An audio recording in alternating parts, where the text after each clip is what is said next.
तो आज बच्चों हम लोग फ्रिक्शंस का चैप्टर फिनिश करेंगे आज फॉर्मली।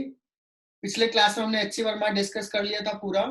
अभी एक सवाल बोर्ड पे लिखा हुआ है, जस्ट डिस्कस कर लेता हूं कि क्या है। इंक्लाइन प्लेन है, कैपिटल एम मास, स्ट्रिंग से कनेक्टेड है small M, coefficient of friction mu कुछ दिया हुआ है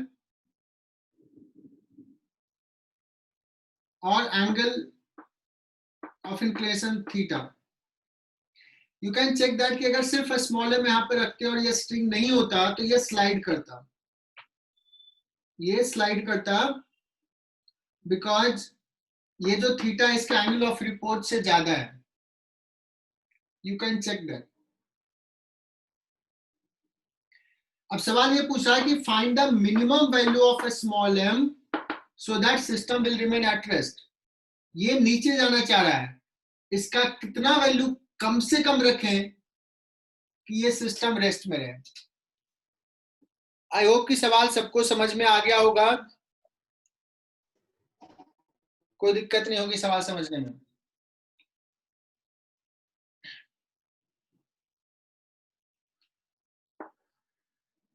तो मिनिमम वैल्यू के लिए देखना इसका टेंडेंसी किधर है जाने का, नीचे। सो फ्रिक्शन फोर्स किधर लगेगा, up the incline.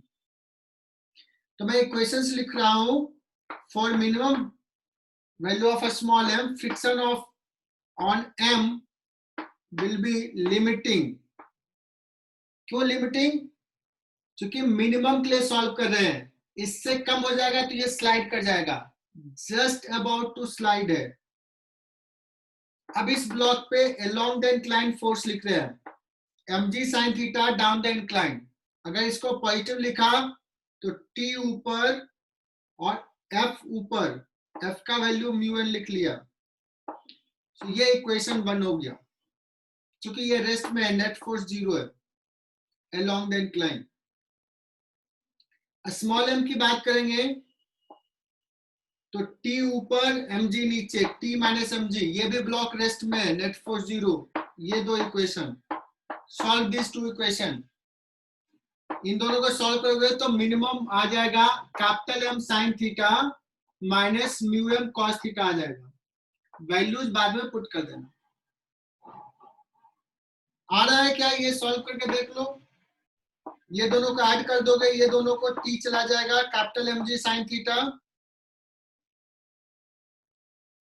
Minus mu M g cos theta minus M g that is equal to 0। अब सुनना, इतना अगर है तो ये ब्लॉक मूव नहीं कर रहा है, जस्ट अबाउट टू मूव है।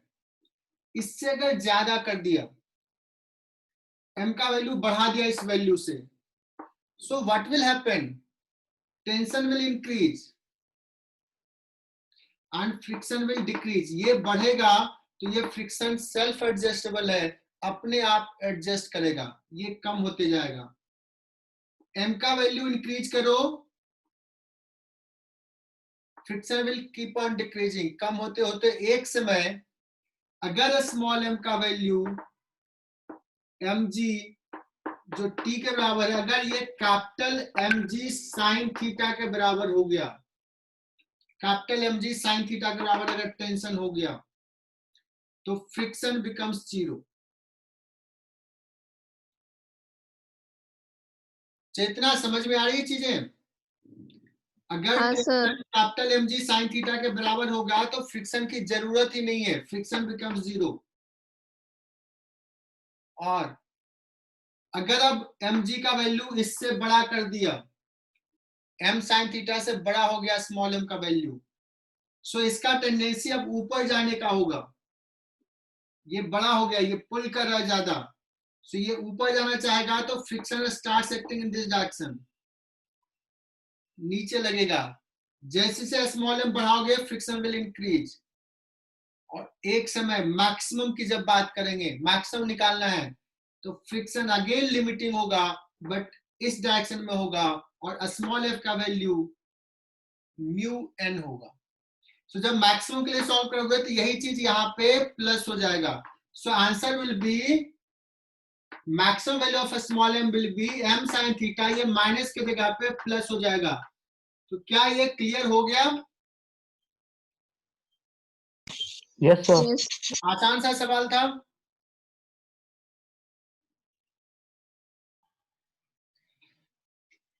बच्चों एक आईआईटी का पूछा हुआ सवाल है जो एचसी वर्मा में भी है बहुत पहले, और तुम्हारे बुकलेट में होगा, हर जगह होगा। सवाल बहुत ही सिंपल सा है, लगेगा कि तो बहुत आसान सा सवाल है। एक रफ सरफेस पे एक ब्लॉक रखा हुआ एम, पूछा गया है फाइंड मिनिमम एक्सटर्नल फोर्स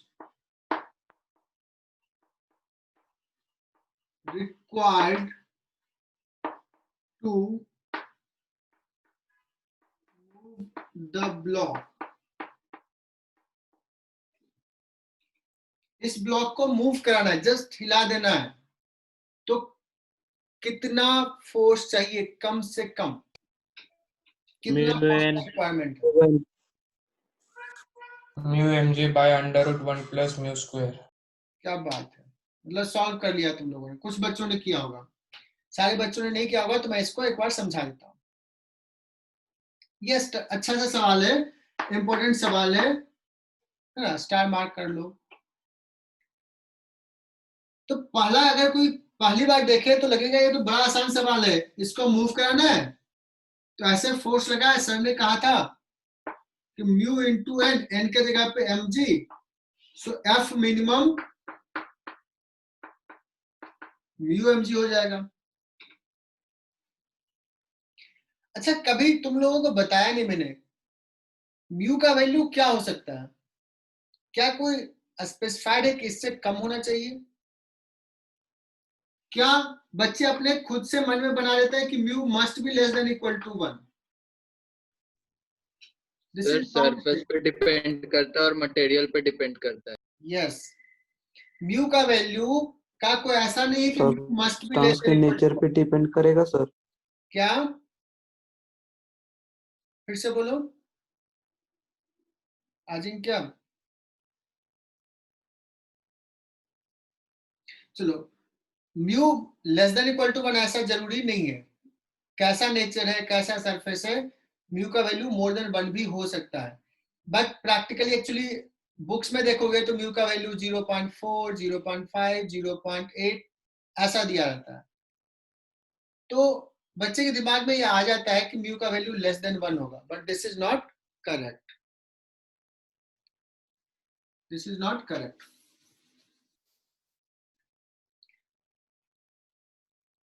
अब कोई कहा कि सर हमने, इसने क्या किया, इसने अपने मन से, जो इसने सवाल सॉल्व किया, अपने मन से फोर्स को कैसा मान लिया? हॉरिजॉन्टल। कोई कहेगा कि मुझे तो सिर्फ मूव करना है, हिलाना है ब्लॉक को।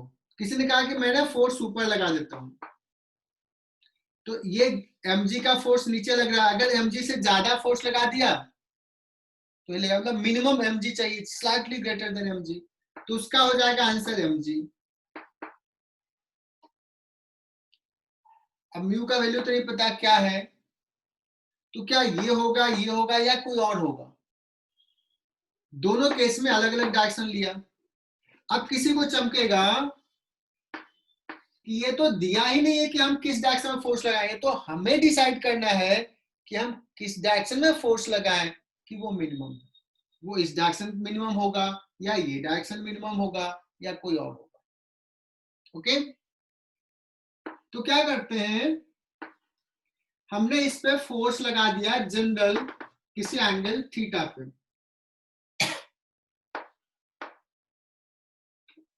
किसी एंगल थीटा पे लगा दिया, और अब निकालते हैं अगर ये थीटा एंगल पे है तो what should be the minimum F,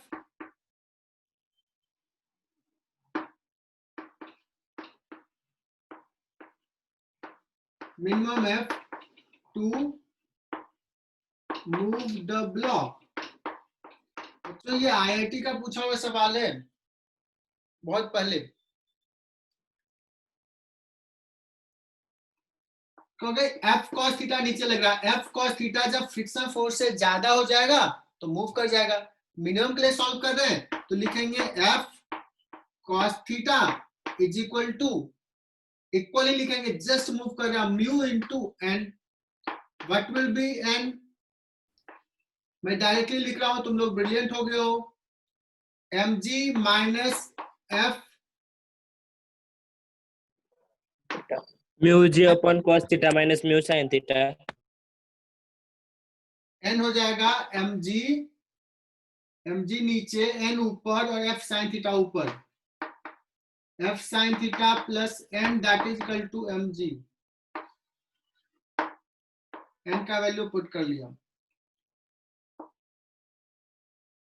सो इस एफ साइन थीटा को इधर लेके आ जाओ, F into cos theta plus mu sine theta that is equal to mu mg upon cos theta plus mu sin theta. Sorry. F is equal to mu mg upon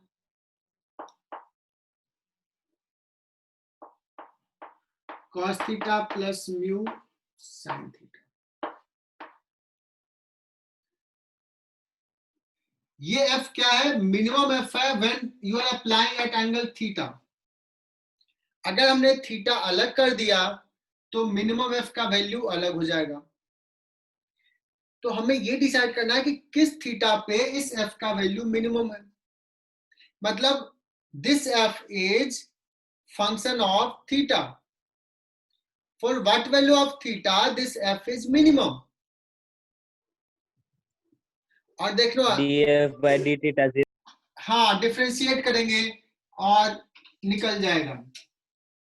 लेकिन हमने तो trigonometry में एक चीज पढ़ाया था, a sin theta plus b cos theta का minimum value होता है, सॉरी मैक्सिमम वैल्यू होता है under root A square plus B square, a square plus b square का रूट, ये होता है, ये हमने पढ़ाया है। अच्छा ये दिख नहीं रहा, sorry. a sin theta plus b cos theta का मैक्सिमम वैल्यू होता है a square plus b square. और किस पे होता है? तो tan theta tan phi equal to कब होता है वो भी बताया था।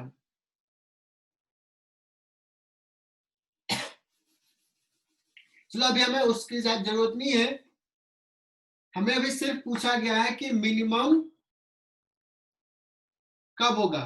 तो जब ये मैक्सिमम है और इसका मैक्सिमम वैल्यू हमने निकाला था this square plus this square का root, so f minimum will be mu mg divide by, जब ये मैक्सिमम है ट्रिग्नोमेट्री से हमने सॉल्व किया था 1 स्क्वायर प्लस म्यू स्क्वायर का रूट,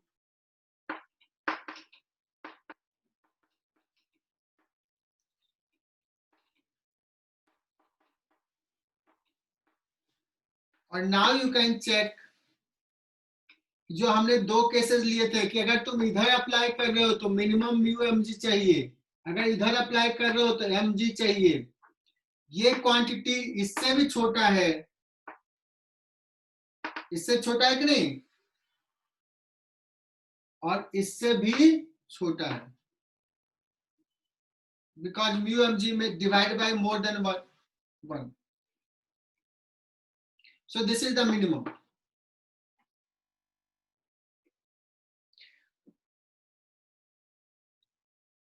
और ये तो मैंने ट्रिग्नोमेट्री से लिख लिया, अदरवाइज तुम इसको डिफरेंशिएट कर दो, ये क्वांटिटी मैक्सिमम कब होगा, इसको डिफरेंशिएट कर दो तो आ जाएगा cos theta plus mu sin theta. अगर मान लो इसको y मान लिया, सो मैक्सिमम इन मान के लिए dy by d theta should be 0। इसको डिफरेंशिएट कर दोगे तो हो जाएगा minus sine theta plus mu cos theta, और आ जाएगा tan theta is equal to mu. जब theta is equal to tan inverse mu होगा तो ये क्वांटिटी मैक्सिमम होगा, ये होल क्वांटिटी मिनिमम होगा। That means theta should be tan inverse mu. Fast बोल दिया क्या बच्चों? सो हमने एक सवाल ले लिया, इसमें डेटा दे दिया 5 kg, 4 kg, 2 kg। यहाँ पे अभी म्यूज का 0 ले लिया, अभी बाद में यहाँ भी म्यू ले लूंगा। यहाँ 0.4, यहाँ पे 0.1। कैपिटल एफ का वैल्यू 22 न्यूटन लगा दिया है M1 पे। अब मैं पूछ रहा हूं कि what are the acceleration of the block, what are the friction force between the blocks. Okay, तो हमें तो ये पता ही नहीं है कि सारे ब्लॉक साथ मूव कर रहे हैं कि स्लिपिंग हो रहा है। अगर ये पता चल गया तो हम बहुत आसानी से सब कुछ बता देंगे। तो पहला स्टेप, फर्स्ट स्टेप ये मानते हैं कि let all block are moving together. हम ये एजम्पशंस के साथ चलते हैं। अगर सारे ब्लॉक साथ साथ मूव कर रहे हैं तो what is common acceleration.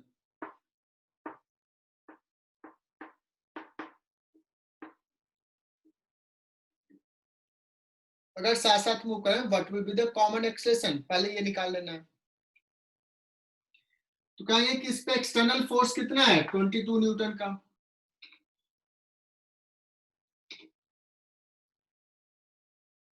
To metre पर सेकेंड। सो कॉमन एक्सेलरेशन आ गया, टोटल मास है 11, नेट फोर्स लग रहा है 22, यहाँ पे म्यू 0 है। यहाँ देखना, यहाँ फ्रिक्शन नहीं है, फ्रिक्शन रहता तो ये काउंट करते, बट अभी आ रहा है 22 न्यूटन डिवाइड बाय 11, ये हमने मान लिया।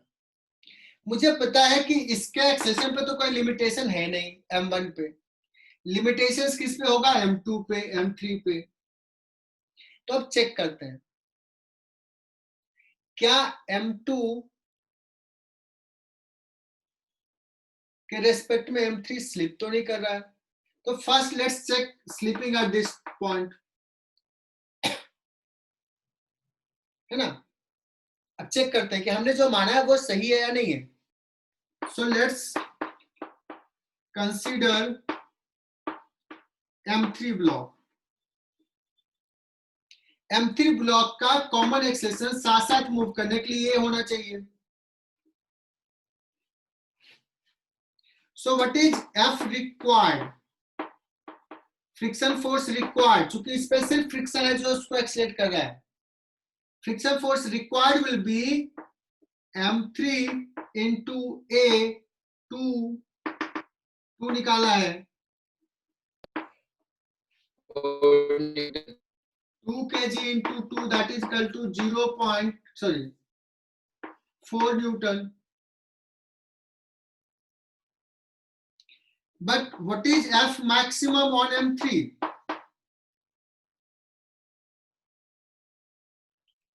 F maximum here will be mu into n, that is equal to 0.1 दिया है तूने, 0.1 into n 2g, that is equal to 2 Newton.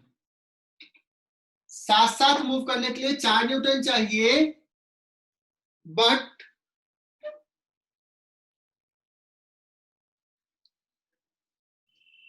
Friction force maximum 2 Newton लगेगा। क्या हम एज्यूम, मतलब क्या कंक्लूजन ड्रॉ कर सकते हैं अमोघ? स्लिपिंग होगी।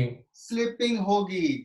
दैट मीन्स हमने जो एजम्पशन लिया था कि साथ साथ मूव करेगा, वो हमारा एजम्पशन रॉन्ग है ना। That means there will be relative slipping यहाँ पे, लेकिन अभी यहाँ पे डिसाइड नहीं किया ये क्या है। सो M3 will slide over M2। तो हम डिसाइड कर लिया, अब M2 और M3 को मान लेते हैं। अब इसको भी हमने माना था अभी तक कि साथ साथ मूव कर रहा है, माना था, और तब हमने डिसाइड किया कि ये स्लिप कर रहा है। अब ये दोनों को चेक कर लेते हैं।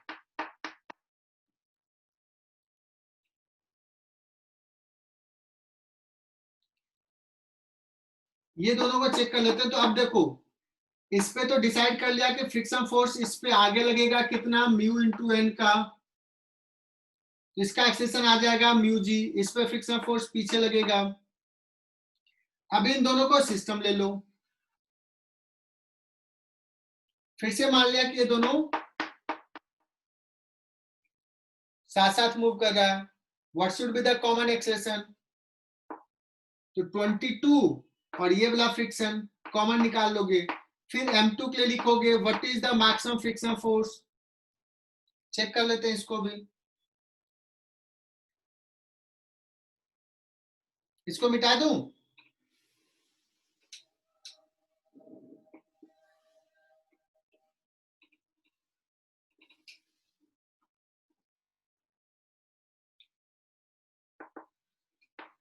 Now take M1 and M2 as system.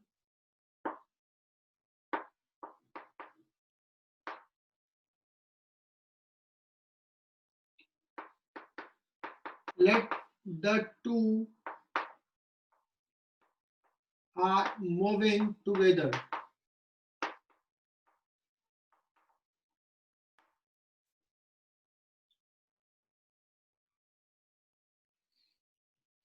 Let the two are moving together. What should be the common acceleration?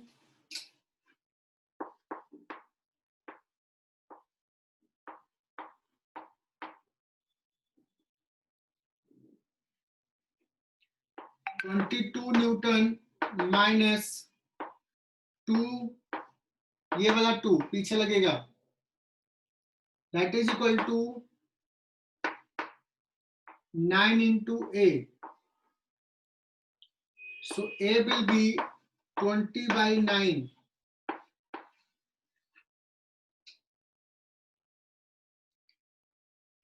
M2 का FBD ड्रॉ करते हैं।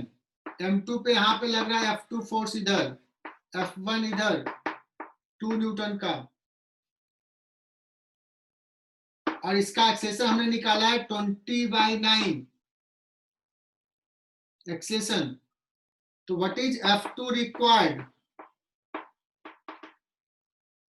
कितना चाहिए? कहोगे F2 minus F1 2 newton, that is equal to 4 kg into M into A कितना 20 by 9. So F2 is equal to 2 plus 80 by 9,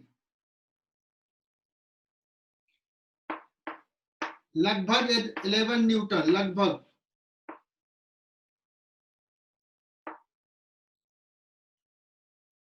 9 plus 2 लगभग 11 Newton, 11 से थोड़ा सा कम। What is maximum F2 max?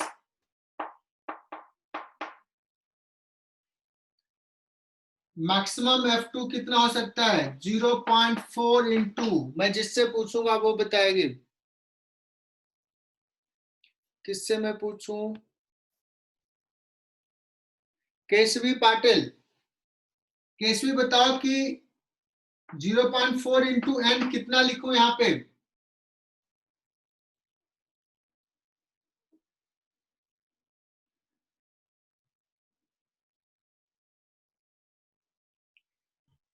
Nishant Thakur,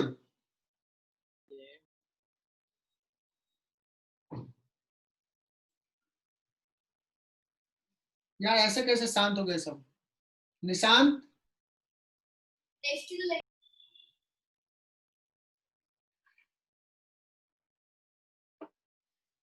कोई आवाज नहीं आ रही है। ठीक है चलो मैं ही लिख देता हूं, तुम लोग तो कुछ लिख नहीं रहे हो। यहाँ का एन चाहिए तो 4 और 2 6, 6 इंटू जी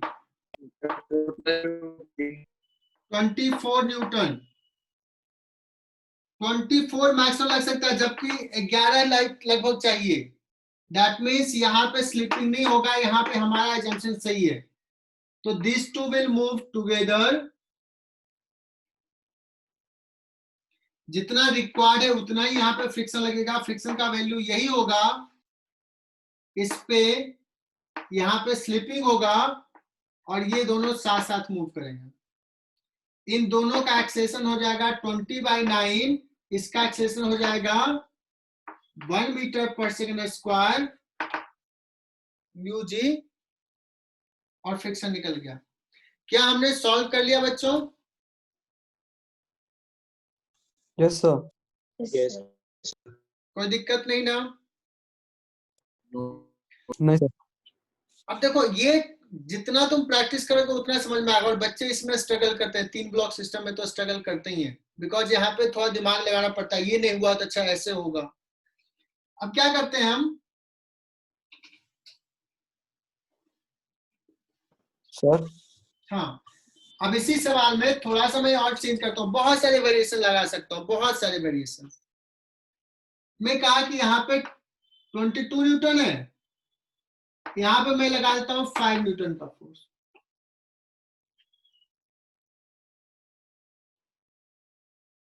ठीक है, 2 फोर्स लगा दिया। अब पूछेगा बताओ ब्लॉक्स का एक्सेलेरेशन बताओ, कहाँ स्लिपिंग हो रहा है कि नहीं हो रहा है? ओके, फ्रिक्शन फोर्स दोनों के बीच में क्या है? M1 M2 के बीच में क्या है? M2 M3 के बीच में क्या है? तो देखते हैं कैसे प्रोसीड करें। ये तुम अब खुद से चीजें को डेवलप कर सकते हो, कैसे सोचें। तो मैं फिर से मान लेता हूं कि let's all the 3 are moving together. ये कर लेता हूं, फिर तुम्हारे डाउट्स लेता हूं। Let's all the 3 are moving together, so what should be the common acceleration?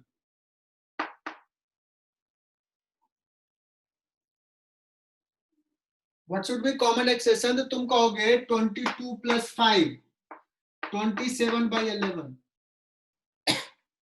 पर डेटा अच्छा नहीं है, किसी का मास चेंज कर दूं क्या? इसको अगर 3 kg कर दिया तो थोड़ा सा अच्छा हो जाएगा। 5 3 8 2 10 कर दूं, रहने दूं यही? चलो रहने दो, टोटल 9 का रहने दो, जो लिख दिया उसी पे सॉल्व कर लेते हैं। 27/11 इज द कॉमन एक्सेलेरेशन। अब चेक करते हैं कि क्या M2 M3 के बीच में स्लिपिंग हो रहा है क्या? Late consider M3 and M2।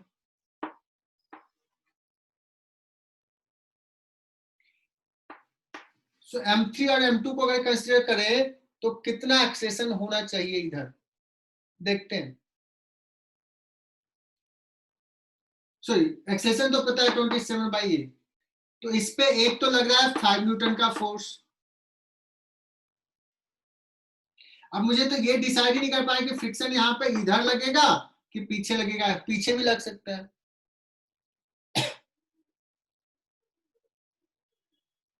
M3 का मास कितना लिया था? 2 ना, 2 kg। तो मान लेते हैं कि आगे लग रहा है, तो क्या लिखूंगा? 5 + F आगे लग रहा है, that is equal to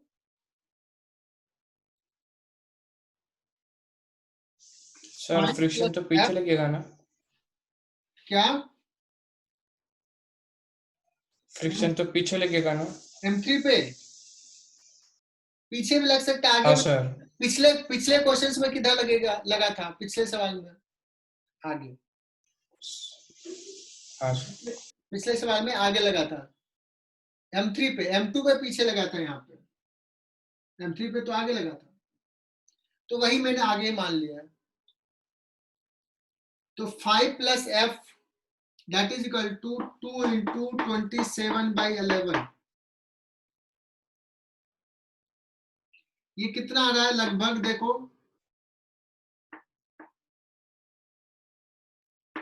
54/11। So F का वैल्यू तो -1/11 जाएगा, निगेटिव आ जाएगा। कितना आ जाएगा? 54/11 - 5 that is equal to -1/11। Minus है मतलब किधर लगेगा? पीछे। वो डिपेंड करा कि F कितना है ना। तो ये तो इस पे किधर लगेगा, पीछे लग जाएगा। डिसाइड कर लिया। और मुझे पता है कि ये तो बहुत छोटा नंबर आया, मैक्सिमम फ्रिक्शन फोर्स इस पे तो कितना है, म्यू इंटू एन, देख लोगे। तो यहाँ पे रिलेटिव स्लिपिंग नहीं हो रही है। सिमिलरली यहाँ पे कंसिडर कर लो, यहाँ पे भी देखो, तो पिछले सवाल में आया था कितना, 11 के आसपास आया था। यहाँ पे कुछ थोड़ा अलग आएगा, थोड़ा ज्यादा आएगा, बट 24 मैक्सिमम है। तो यहाँ भी स्लिपिंग नहीं होगा, you can check in that way. यहाँ पे M2 पे तो इधर लगेगा 1/11 न्यूटन का फोर्स फ्रिक्शन का, और इधर लगेगा F2,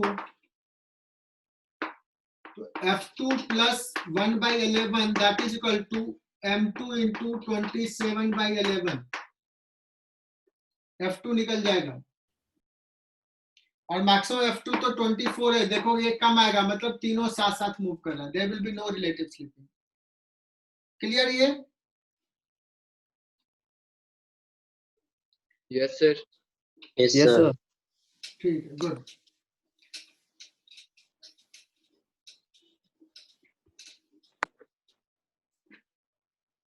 अभी क्या करते हैं, वही डेटा, वही सवाल ले लेता हूं, अलग डेटा नहीं ले रहा हूं। 5 kg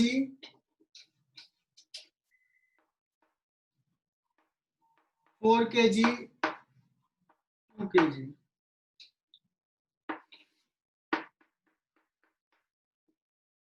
अभी मैंने लगाया था इस पे, अब लगा देता हूं इस पे। कितना लगा दूं? 10. 10 न्यूटन। ठीक है, चलो तो एक काम करता हूं ना, 6 थोड़ा 10 से ज्यादा लगा देता हूं, है ना। 6 लगाओगे तो 100 साथ साथ मूव 11. करेगा। तो 10 11 से थोड़ा सा आगे 11 और 11 प्लस हाफ 16.5 लगा देता हूँ।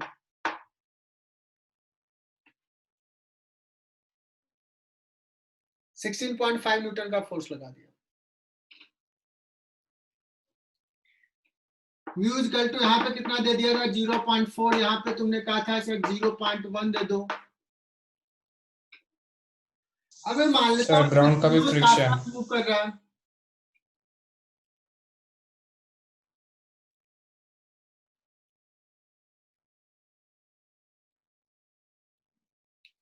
क्या मान लेते हैं, all the 3 are moving together. What is the common acceleration? Total mass निकाल लो, टोटल फोर्स से डिवाइड कर दो, कितना आ जाएगा 1.5। मैंने यही सोच कर दिया था।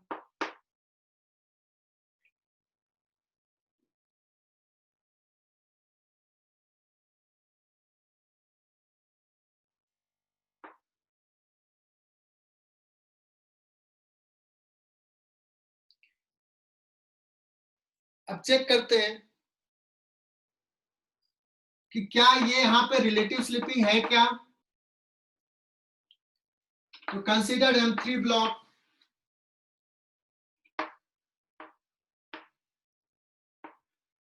अब तुम लोग डिसाइड करो कि क्या M3 स्लिप करेगा या नहीं स्लिप करेगा।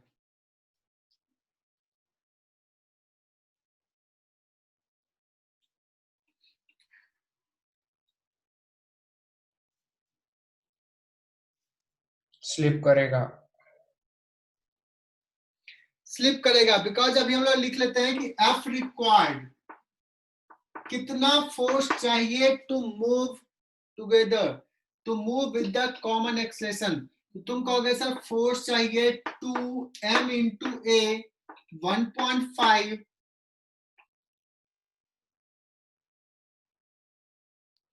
that is equal to 3 newton, but F maximum है 3 न्यूटन इस पे 0.1 into 2g that is equal to 2 Newton. F maximum is less than F required. This implies there will be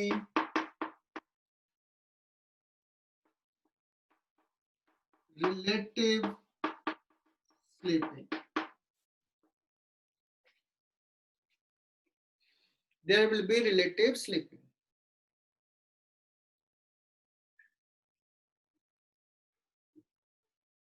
ये decide हो गया।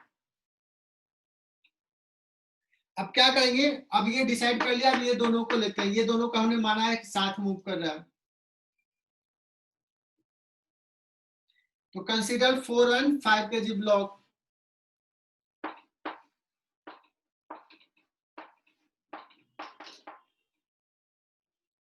इस पे लगा है 16.5,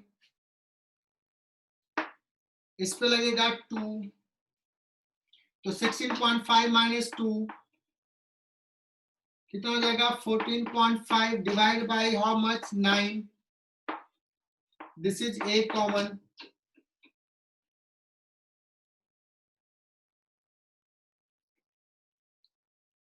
अब देखो लिमिटेशन किस पे है, 4 पे लिमिटेशन नहीं है, बिकॉज 4 पे तो फोर्स लग रहा है, लिमिटेशन है 5 kg पे। 5 kg पे लिमिटेशन है,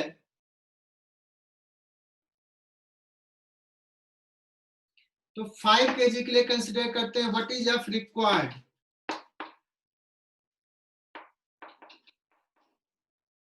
एफ रिक्वायर्ड विल बी 5 का एक्सेशन 14.5, तो 5 into 14.5 by 9 8 F required. Check कर लो ये कितना आ रहा है, रफली 8 8 आ रहा है।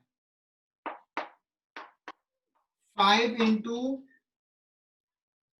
9 हो जाएगा 1.5। नहीं कुछ गड़बड़ कर रहे हैं।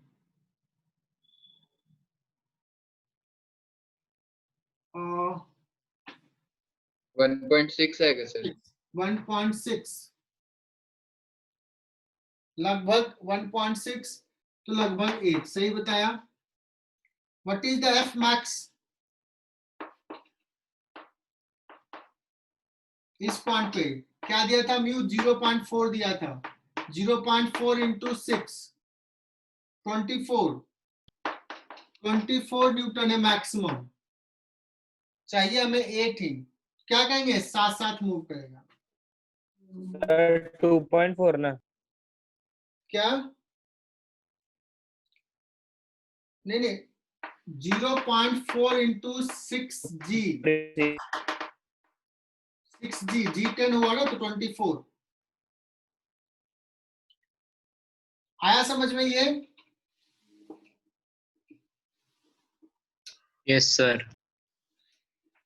तो बच्चों ऐसे ही तुम अब खुद से सवाल सॉल्व करोगे, ये आइडिया समझ में आया कैसे करना है, और जब स्ट्रगल करोगे, जब फंसोगे तो फिर और कॉन्सेप्ट डेवलप होगा। ठीक है, तो हम आगे बढ़ते हैं। हमने कहा था कि एक नीचे वाले सरफेस में ही फ्रिक्शन ले लेते हैं। तो मैं फिर से तुम्हारे वाला डेटा ही ले रहा हूं।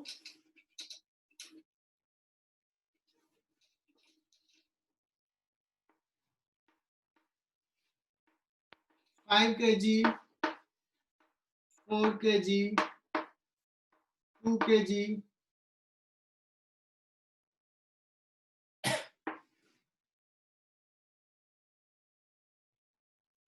अब यहाँ भी ले लिया म्यू इक्वल टू सपोज 0.1, यहाँ पे म्यू इक्वल टू 0.4, यहाँ पे ले लेते हैं म्यू इक्वल टू लेट्स 0.2 कुछ ले लिया।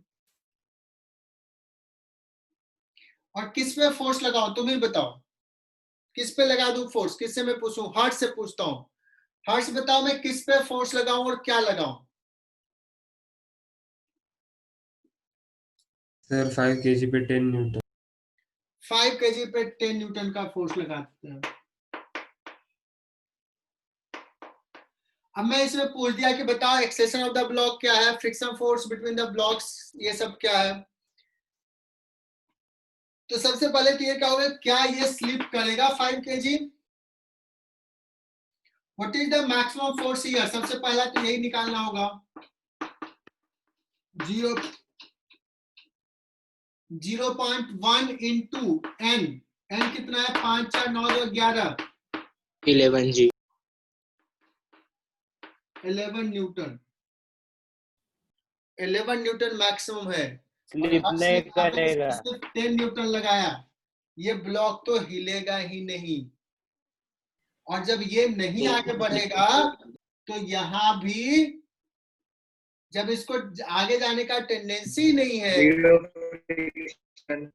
तो 4 kg में रिलेटिव स्लिपिंग का टेंडेंसी नहीं होगा। यहाँ फ्रिक्शन जीरो, यहाँ friction zero, all block will remain at rest. और यहाँ पे फ्रिक्शन कितना हो जाएगा 10 न्यूटन। सवाल सॉल्व है कि नहीं है? Yes sir. चलो, तो यहाँ पे 10 लगाया। एक काम करते हैं, यहाँ पे भी मैंने लगा दिया 10 न्यूटन का।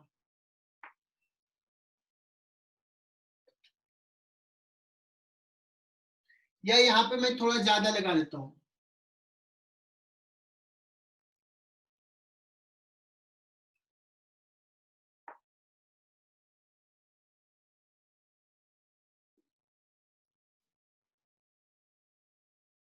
यहाँ पे 12 न्यूटन का लगा दिया फोर्स।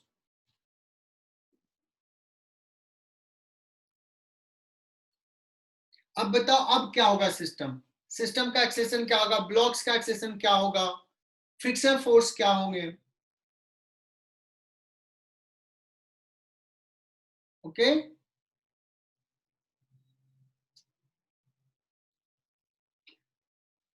क्या लग रहा है बच्चों?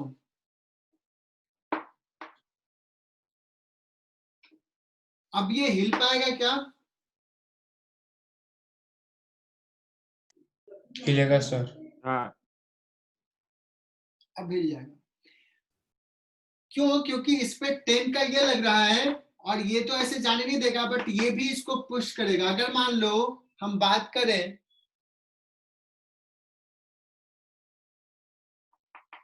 5 kg और 4 kg के बीच का फ्रिक्शन फोर्स किधर होगा? 5 और 4 का। तो मैं जनरली क्या बताता हूं, सुनना,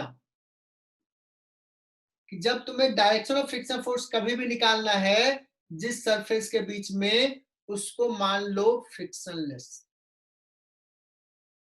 मुझे नहीं पता चल रहा है कि इन दोनों के बीच में कैसा फ्रिक्शन है, किस डायरेक्शन में, तो मैंने मान लिया फ्रिक्शनलेस। ये बहुत बड़ा इंपॉर्टेंट कॉन्सेप्ट है।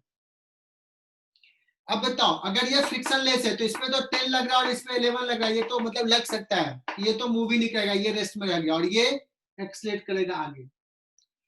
तो ये अगर आगे एक्सलेट किया तो 4 kg पे फ्रिक्शन फोर्स पीछे लगेगा और 5 kg पे यहां आगे लगेगा। लगेगा कि नहीं? अब ये जो 5 kg पे आगे लग रहा है, ये 4 kg लगाएगा, तो ये F2 और ये 10 मिल करके इस फ्रिक्शन को ओवरकम कर लेगा और ब्लॉक स्लाइड कर सकता है। यहां से स्लाइडिंग हो जाएगा और ये हमने मान लिया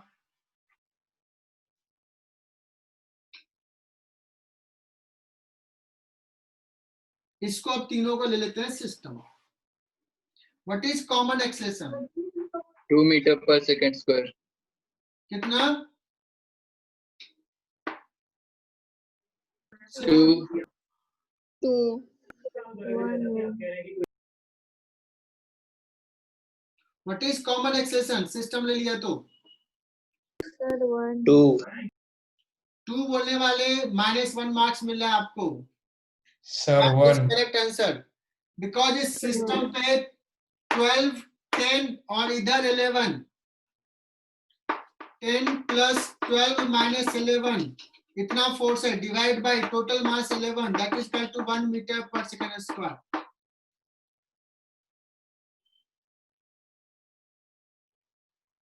कॉमन एक्सेलेरेशन 1 मीटर पर सेकंड स्क्वायर है। अब यहाँ पे चेक कर लेते हैं, यहाँ पे ये देखो 0.28 2g से जा सकता है, अभी तो 1 ही है, ये यहाँ स्लिपिंग नहीं होगा। यहाँ पे बात करते हैं,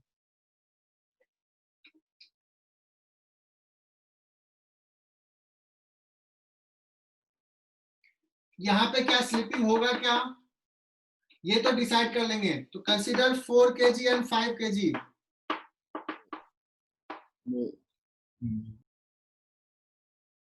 ठीक है ना। 5 kg को F2 एक्सलेट कराया, देखो F2 एक्सलेट कराने में है तो 5 kg पे लिमिटेशन है, 4 kg पे नहीं। तो 5 kg का FBD ड्रॉ करते हैं। 5 kg पे F2 कितना रिक्वायर्ड है, F2 रिक्वायर्ड क्या है, क्योंकि इधर F2 लग रहा है, इधर 10 लग रहा है और इधर 11 लग रहा है, बिकॉज स्लिपिंग है, हमने तो निकाल लिया है। तो लिखूंगा F2 required will be F2 plus 10 minus 11, that is equal to 5 into A common 1. So F2 comes out as 6 Newton. F2 6 आया। यहां तो देख लोगे ये शायद 0.4 बहुत ज्यादा है, F2 सिर्फ 6 आया है, दैट मींस 6 न्यूटन लग जाएगा। तो ये स्लिपिंग नहीं होगा, ये भी नहीं होगा, तीनों साथ साथ मूव करेगा। इस पे 2 न्यूटन का फोर्स लगेगा, इस पे फ्रिक्शन फोर्स 6 न्यूटन का लगेगा और यहाँ पे फ्रिक्शन फोर्स 11 का इधर लगेगा। तो मुझे लग रहा है कि आइडिया आप समझ में आ गया हो कैसे करना है, क्या बच्चों? Yes sir. ठीक है, तो आगे बढ़े। Yes sir.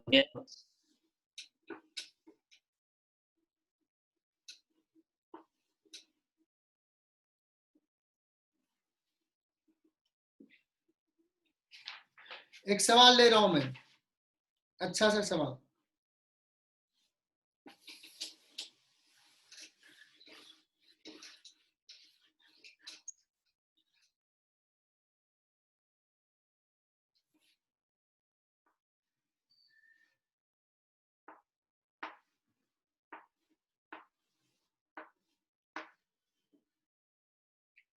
दो ब्लॉक है,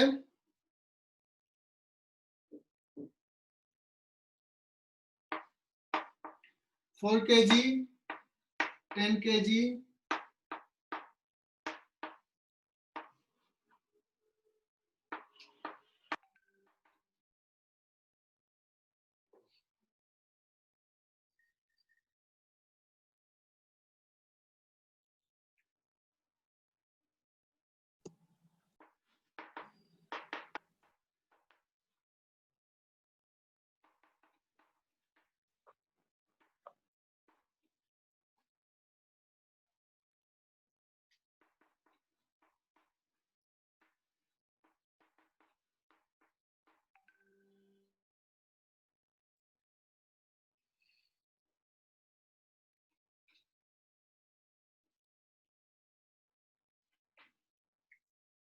दो ब्लॉक स्ट्रिंग से कनेक्टेड है, रफ सरफेस पे रखा है, coefficient of friction between the blocks are shown in the figure and two forces are applied as shown in the figure.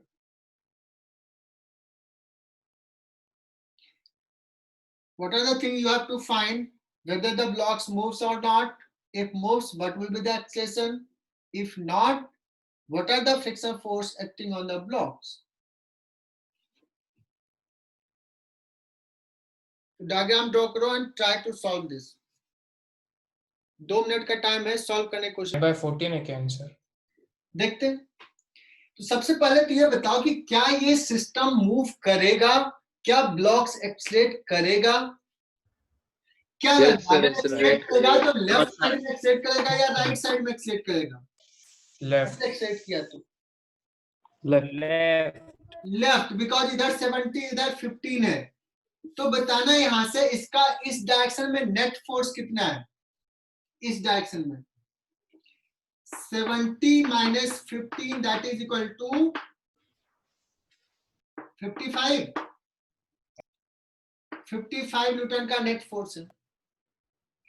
क्या ये दोनों ब्लॉक इधर अगर मूव किया तो इस पे भी फ्रिक्शन फोर्स इधर लगेगा F1, इस पे भी फ्रिक्शन फोर्स F2 इधर लगेगा। क्या ये 55 न्यूटन कैपेबल है कि दोनों को मूव करा पाए? What is the maximum friction force F max? F1 max plus F2 max, isn't it? F1 max कितना हो जाएगा 0.4 into 10G plus 0.5 into 4G, तो हो गया तुम्हारा 40 न्यूटन और प्लस ये हो गया 20 newton, that is equal to 60 Newton.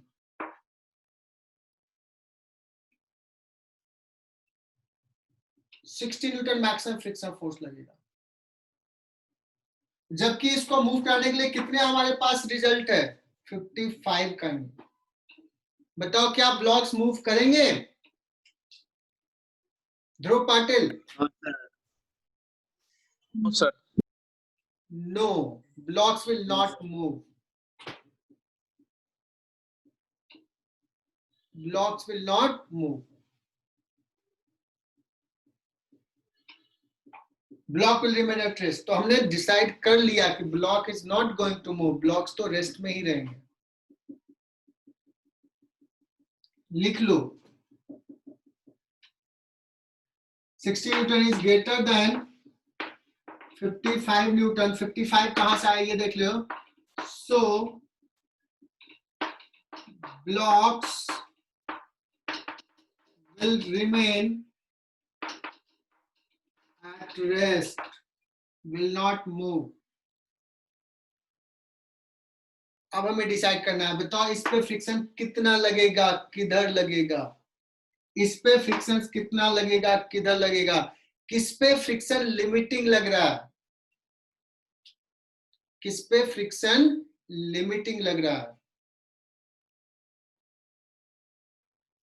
ए है ना? देखो ये 70 न्यूटन का फोर्स है, ये चाहेगा कि हम इधर चला जाए, तो फ्रिक्शन इसको बैलेंस करेगा, लेकिन इस पे फोर्स कितना है 70, फ्रिक्शन मैक्सिमम कितना लग रहा है 40 मैक्सिमम लग सकता है, तो 40 रोक नहीं पाएगा इसको, तो ये चाहेगा कि हम मूव कर जाए। जैसे ही हम मूव करने वाला रहेगा तो स्ट्रिंग टाइट हो जाएगा, है ना? और जब स्ट्रिंग टाइट हुआ तो कितना, हमें तो डिसाइड कर ही लिया कि ब्लॉक तो मूव नहीं कर रहा है, तो स्ट्रिंग इतना टाइट होगा कि टेंशन कितना हो जाएगा 70 और ये 40, टेंशन हो जाएगा 30 न्यूटन। Isn't it? होना पड़ेगा, टेंशन को 30 न्यूटन होना पड़ेगा। टेंशन हो गया 30 न्यूटन। अब देखते हैं यहां पे,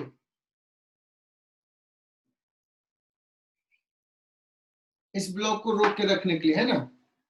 इसमें देखते हैं, टेंशन यहां पे आ गया 30 न्यूटन इधर,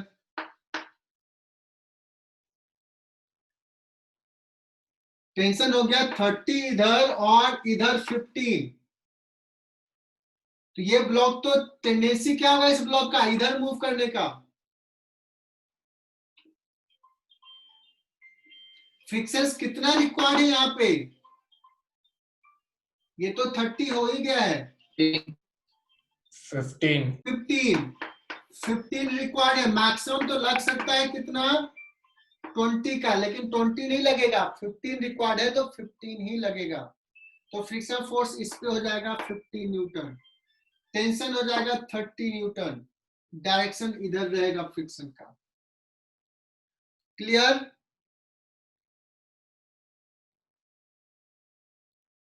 आया समझ में ये?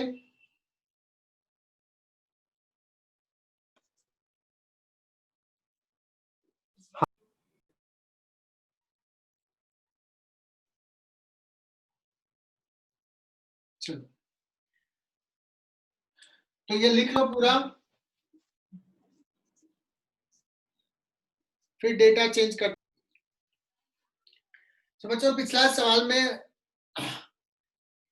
हम क्लियर हो गए थे कि लिमिटिंग फ्रिक्शन फोर्स इस ब्लॉक पे लगेगा, और फिर वैसे टेंशन का वैल्यू कुछ आ गया था 30 न्यूटन। अब इस सवाल में लेते हैं 60 एंड 40।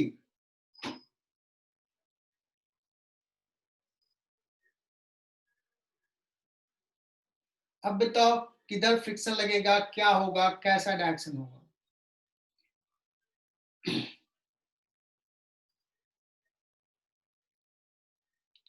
फिर से देखो, इस पे नेट सिस्टम पे नेट फोर्स किधर है, 20 न्यूटन का इधर है नेट फोर्स, मतलब फ्रिक्शन को छोड़ के।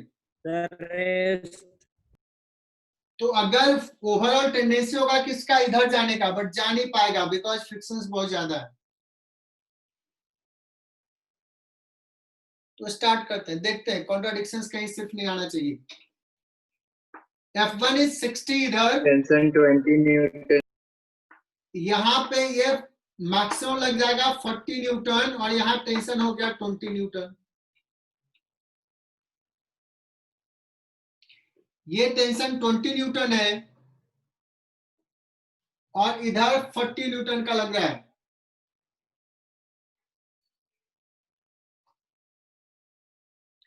यहाँ पे मैक्सिमम फ्रिक्शन फोर्स कितना है, मैक्सिमम 20 20। सर। तो यहाँ पे 20 न्यूटन का फोर्स इधर लगेगा फ्रिक्शन, इधर टेंशन 20 न्यूटन का लगेगा और ये फोर्स इधर लगेगा। सो इस ब्लॉक पे फ्रिक्शन इधर, इस ब्लॉक पे फ्रिक्शन इधर। अगर मैंने इसको 30 न्यूटन कर दिया होता,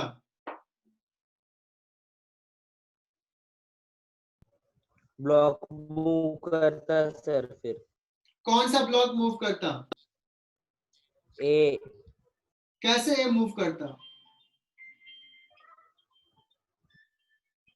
सॉरी सर, नहीं करता मूव। वो नहीं करता सर। ब्लॉक मूव नहीं करता।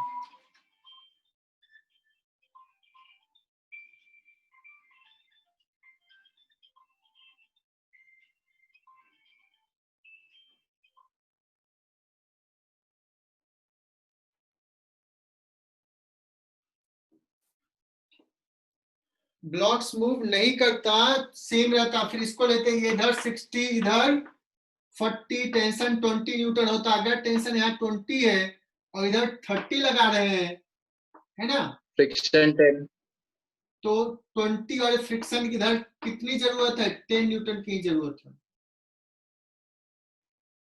तुम कहोगे नहीं सर मुझे इधर से देखना था, तो 30 इधर लगा तो फ्रिक्शन तुम कहोगे इधर लिमिटिंग लगेगा 20। अगर फ्रिक्शन इधर 20 लगा तो टेंशन की जरूरत है 10, टेंशन 10 रहेगा। लेकिन इस ब्लॉक में देखोगे, अगर यहाँ टेंशन 10 है, इस पे 60 लगा, 60 लगेगा और इधर 10 ही लग रहा है, तो फ्रिक्शन तो 50 लग नहीं सकता है। तो ये टेंडेंसी होगा स्लिप करने का, 40 लगा तो टेंशन को बढ़ना पड़ेगा और टेंशन हो जाएगा 20। ओके, तो ये सवाल कर लिया। इस पे बहुत सारे ऐसे सवाल डेटा चेंज करके पूछे जा सकते हैं, और फ्रिक्शन में तो जितना भी टेस्ट लो, हर टेस्ट में अलग सवाल हो सकते हैं, है ना। फ्रिक्शन ऐसा चैप्टर।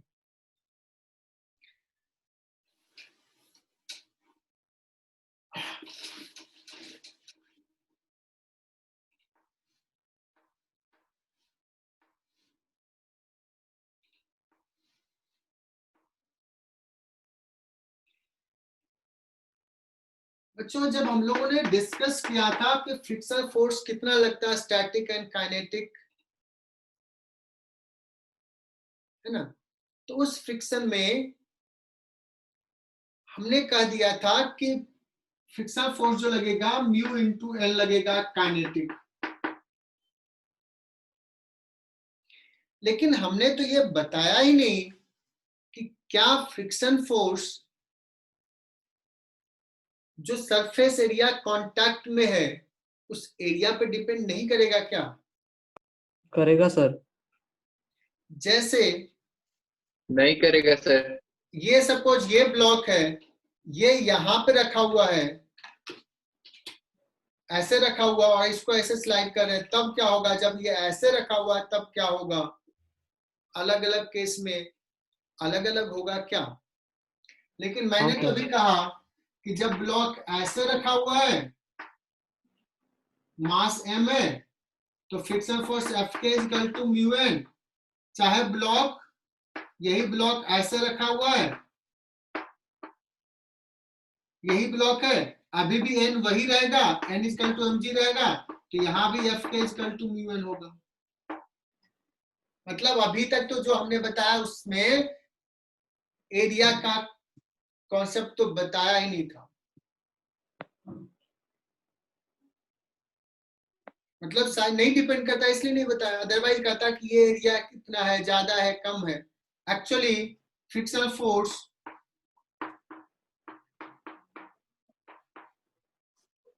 does not depend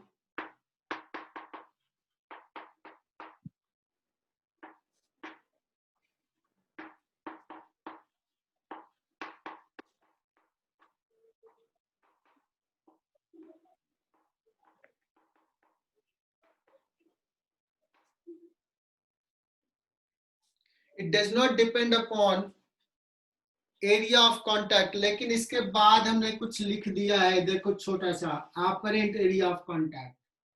ये होता क्या है?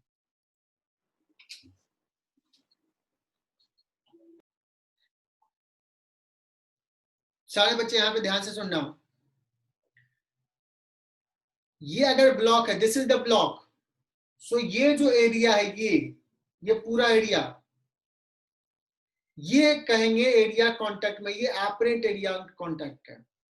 बट दो सरफेस जब भी लिए, जब हमारा हॉरिजॉन्टल सरफेस जिसको हम दिखाते हैं, एक्चुअली कहते हैं कि ऐसा है, ये बहुत ही रफ होता है, इसका स्ट्रक्चर कुछ ऐसा होता है, परफेक्टली स्मूथ कुछ नहीं रहता, परफेक्ट प्लेन नहीं होता है, देखिए अप एंड डाउन से ऐसे रहता है। जो ब्लॉक्स है उसका भी सरफेस ऐसा ऐसा होता है। जब हम बात करते हैं कि ये सरफेस पे ब्लॉक रखा हुआ है, तो क्या हर पॉइंट पे ब्लॉक का हर पॉइंट सरफेस के हर पॉइंट पे एग्जैक्टली टच कर रहा है क्या, माइक्रो लेवल पे? नो नहीं सर, सर। माइक्रो लेवल पे बहुत ही कम पॉइंट्स पे सरफेसेस एक दूसरे को टच कर रहे हैं। There are very few number of points जहां पे एक्चुअली सरफेस टच कर रहा है, बहुत जगह पे एक्चुअली टच कर ही नहीं रहा, माइक्रो लेवल पे।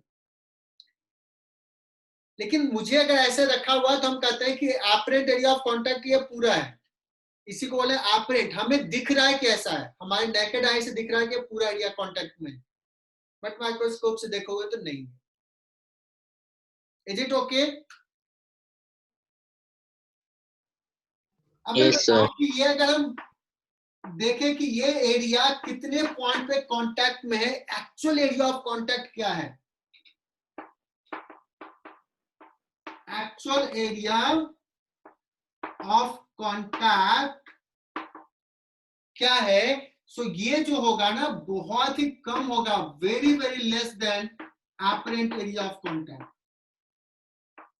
ऑपरेंट एरिया ऑफ कांटेक्ट समझ में आ गया? एक्चुअल ये एरिया, ये एरिया, ये एरिया, ये एरिया, जहां जहां पे टच कर रहा हूं, बहुत छोटे छोटे पॉइंट्स पे। सही बात बता रहा हूं? Yes sir. Yes, sir. अब अगर मैं तुमसे कहूं बच्चों कि क्या करो, ये ब्लॉक रखा हुआ और तुमने अपना पैर यहां पर रख दिया, इस पे खड़े हो गए, इस पे खड़े हो गए, अब बताओ क्या लग रहा है? Apparent area of contact change होगा? नहीं, ये तो यही है ऑपरेंट। क्या actual area of contact change होगा कि नहीं होगा? हाँ सर।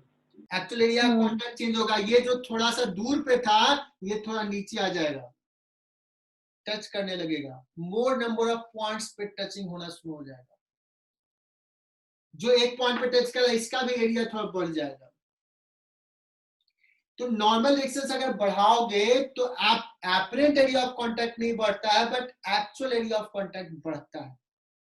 तो अब मैं बात करता हूं थोड़ा सा डेप्थ में जाके कि friction force is independent of apparent area of contact, but it depends upon actual area of contact. If normal reaction is more, actual area of contact will be more, है ना? बट जनरली हम जब block एक के ऊपर दूसरा place करते हैं तो हम देखते हैं एक्चुअल एरिया ऑफ कांटेक्ट मुझे दिखता है, उस पर डिपेंड नहीं करता है। इसलिए एक्चुअल एरिया ऑफ कांटेक्ट किस पे डिपेंड करेगा? कितना नॉर्मल रिएक्शन है। इसलिए friction force mu into N होता है। क्या बातें समझ में आई? Yes, sir. अमोघ? Yes, sir. ठीक है, तो ये थोड़ा सा थ्योरेटिकल पार्ट है। अब हम एक और चीज बताते हैं, विधि ने भी बताया कि समझ में आ गया। फ्रिक्शन फोर्स होता क्यों है? Why there is a friction force? Sir, electromagnetic force. Friction force is electromagnetic force. बहुत बढ़िया, ये तो मैंने शुरुआत में ही बताया था, है ना।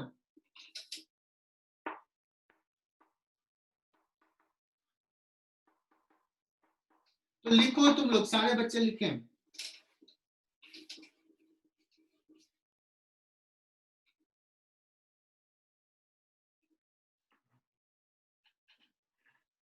सो बच्चों, इसका दो रीजन है why there is a friction force.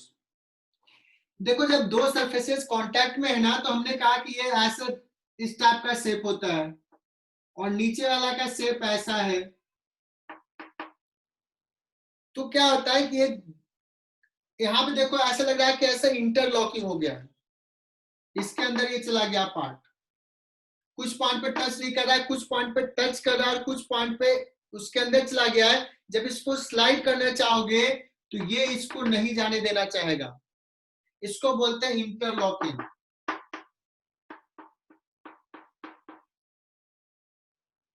और इसको अगर मूव कराना है तो ये इसको ऊपर से यहाँ पे मटेरियल में थोड़ा डिफॉर्मेशन होगा, थोड़ा वियर एंड टियर होगा, मटेरियल थोड़ा घिस जाएगा because of this interlocking, isn't it?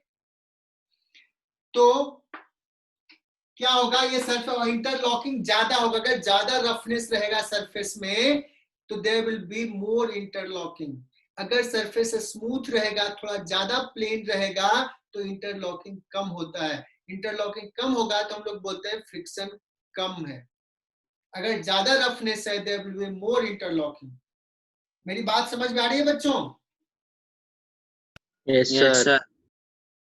तो तुम क्या करोगे, जितना सरफेस को प्लेन करोगे, जितना प्लेन रहेगा, क्या कहेंगे, फ्रिक्शन फोर्स उतना ही कम होता जाएगा बिकॉज इंटरलॉकिंग कम हो रहा है। लेकिन ये परफेक्टली करेक्ट नहीं है because there is one more factor. Actual area of contact बढ़ता जाता है जिससे फ्रिक्शन भी बढ़ जाता है। गुड। अगर हमने क्या किया, अगर इसको बहुत स्मूथ किया, अगर रफनेस ज्यादा है तो नंबर ऑफ पॉइंट्स कम पॉइंट्स पे कांटेक्ट में है। अगर हमने ज्यादा स्मूथ किए तो blocks will come in contact at more number of points. और जहां पे कांटेक्ट में है ना, टच कर रहा है एक्चुअली में, वहां पे एटम्स क्या करेगा, एक दूसरे से बॉन्डिंग बना लेता है। बहुत नजदीक है ना, फॉर्म ए बॉन्ड। और अगर मुझे ये स्लाइड करना है तो ये जो यहाँ पे बॉन्डिंग फॉर्मेशन हो गया उसको ब्रेक करना पड़ेगा। उसके लिए मुझे एनर्जी सप्लाई करना पड़ेगा, उसको ब्रेक करने के लिए हमें फोर्स लगाना पड़ेगा। सो अगर ज्यादा नंबर ऑफ पॉइंट्स पे टच कर रहा है तो उसको उतने नंबर ऑफ पॉइंट्स को ब्रेक करना पड़ेगा। So we have to apply more force. और सार्थक ने कहा इसी को बोलते हैं कोल्ड वेल्डिंग। अगर दो आयरन के सरफेस को परफेक्टली स्मूथ करके अगर टच करा दो, फिर उसके ऊपर स्लाइड कराना मुश्किल होता है, इसी को बोलते हैं कोल्ड वेल्डिंग। बिकॉज बहुत सारे पॉइंट्स पे टच होके बॉन्डिंग बना लिया है ना, और इसको स्लाइड कराना बड़ा मुश्किल होगा। तो दो बहुत ही स्मूथ सरफेस, जिसको स्मूथ करो अगर टच किया तो वो स्लाइड कराना मुश्किल होगा।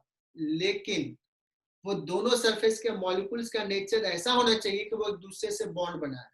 अगर नेचर ऐसा नहीं है कि बॉन्ड में पार्टिसिपेट करे तो फिर स्मूथ है, फिर भी बॉन्डिंग नहीं बनेगा तो फ्रिक्शन उतना नहीं बढ़ेगा।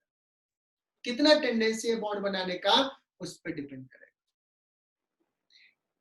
बच्चों, दूसरा क्या हुआ, bonding at actual point of contact. तो ये चीज बताया था, ये थियोरेटिकल पार्ट था। तो आज हम लोग क्या करते हैं, फ्रिक्शन पे क्वेश्चंस तो अभी भी बहुत सारे हैं, जितना कम पड़ जाएगा, बहुत सारे सवाल हैं। एक दो और सवाल कराना था बट टाइम हो गया ऑलरेडी। आज का क्लास में यही फिनिश करता हूँ, कुछ और सवाल लेंगे बट नेक्स्ट क्लास में मैं स्टार्ट कर दूंगा सर्कुलर मोशंस। बाकी फ्रिक्शन पे तुम बुकलेट कंप्लीट कर दो, then I will give you assignment. First Sir? Complete your booklet. Sir cold bonding time के साथ स्ट्रांग होते जाती है। फिर से एक बार बोलो। सर जो कोल्ड बॉन्डिंग है वो टाइम के साथ और स्ट्रांग बनती है। टाइम के साथ? हाँ टाइम से डिपेंडेंट क्या होगा? नहीं मतलब अगर ज्यादा देर तक कोई चीज एक दूसरे के साथ कांटेक्ट रहेंगी तो उनको निकालना सेपरेट करना थोड़ा मुश्किल होता है इसलिए। नहीं, वो जो टाइम की बात कर रहा हूँ ना, वो टाइम तो जितने देर में बॉन्ड फॉर्म करेगा वो टाइम हमारे टाइम के रेस्पेक्ट में तो बहुत छोटा होता है ना। तो ऐसा नहीं कि उसको बनाने के लिए बहुत ज्यादा टाइम लगेगा।